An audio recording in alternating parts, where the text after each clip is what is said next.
The Pittsburgh Steelers are set to host the San Francisco 49ers, and all week we talked about what the Steelers are game planning for, the X factors that the San Francisco 49ers bring to Pittsburgh, and what the Steelers can do to escape and eliminate as much superstar as they can in San Francisco's lineup, and what they could utilize themselves superstar-wise to take a lead and win this ballgame. But there's one guy that the Steelers do not care about, and it is clear as day that they do not look at this guy as an X factor or really a factor at all in the outcome of this ballgame.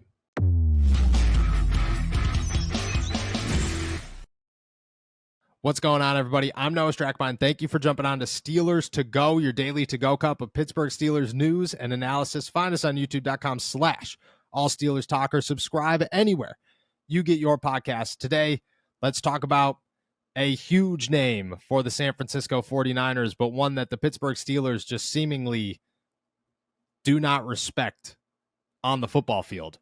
I was talking to Patrick Peterson today, and throughout the week, I talked to a number of guys, especially on the defensive side of the ball, and tried to gain a little interest on where the Steelers are focusing their attention and whether or not they're focusing on all the superstars or even some guys that are floating under the radar and who are wearing the orange jerseys on the practice squad that the Steelers need to pay attention to. And there's one guy that every time I asked, the answer should have been better. The answer should have been, yeah, well, he does this well, or he does that well. And every time I asked, the answer was, well, they run a really good offense. Kyle Shanahan is a really good play caller. Kyle Shanahan gets guys open and makes life very easy for this guy. And if you haven't guessed yet, that name is Brock Purdy. Patrick Peterson said it himself that the 49ers have some tells on their offense about what they're going to run and where they're going to throw the football, and he fully anticipates himself having a pick, at least one, in week one against San Francisco. I talked to Patrick Peterson along with Quan Alexander and a number of other guys about Brock Purdy, and the answers I got were pretty consistent. Well, they run a very quarterback-friendly offense. It's more about the yards after catch. You have to make sure that you're tackling these guys once they catch the football. It's not really about Brock Purdy throwing it deep. And everybody tried to, walk the line of, I'm not disrespecting Brock Purdy and I'm not putting Brock Purdy down. But at the same time, nobody, and I mean nobody, acknowledged that this guy completed 67% of his passes last season, or that he went 5-0, or that he essentially beat out a former top 5 draft pick that the San Francisco 49ers gave up a ton of draft capital to go up and get and shipped him out of town. Nobody acknowledged any of that. All they kept talking about was, well, Kyle Shanahan's offense is really good and it works really well for a guy like Brock Purdy. Patrick Peterson's answer sparked it.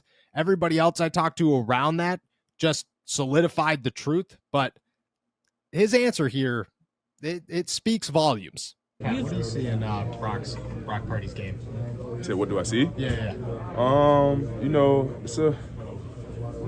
It's a very friendly quarterback system. I believe they do a great job of getting the football in their playmakers' hands in short grass, and those guys just do the rest after that. Not saying that he can't throw the ball down the field or make those big throws. It's just something we just haven't seen on tape. So it just looked like he's comfortable with what Kyle calls. And it's been a lot of screens, a lot of misdirection plays, a lot of drag and over routes. So and the receivers, the pass catchers, once they get the ball in their hands, those are guys who's making the hay after. So we just have to tackling is going to be one of the most important things in this ball game for sure, because like I talked about earlier, they have the number 1 running back, number 2 tight end, number 1 receiver at yards after the catch. So tackling is going to be out of play for sure. Brock Purdy went 5-0 last season and had the San Francisco 49ers believing that somehow Mr. Irrelevant could lead a team to the Super Bowl and beat Patrick Mahomes. And if you ask these guys today, they will tell you that it was because he got injured that they were not able to finish that ball game. It is not because the Philadelphia Eagles were better than them or because of the Jalen Hurts magic or any of it. It was because Brock Purdy got hurt and he wasn't able to finish the ball game, and because of that, they didn't make it to the Super Bowl. The San Francisco 49ers believe they have a dog at quarterback and somebody that, I mean, if you're Mr. Irrelevant, you're going to get the hype, but the hype is warranted if you ask San Francisco. In Pittsburgh, nobody cares that this guy went 5-0. Nobody cares that this guy threw 13 touchdowns to just 4 interceptions or that he completed 67.1% of his passes.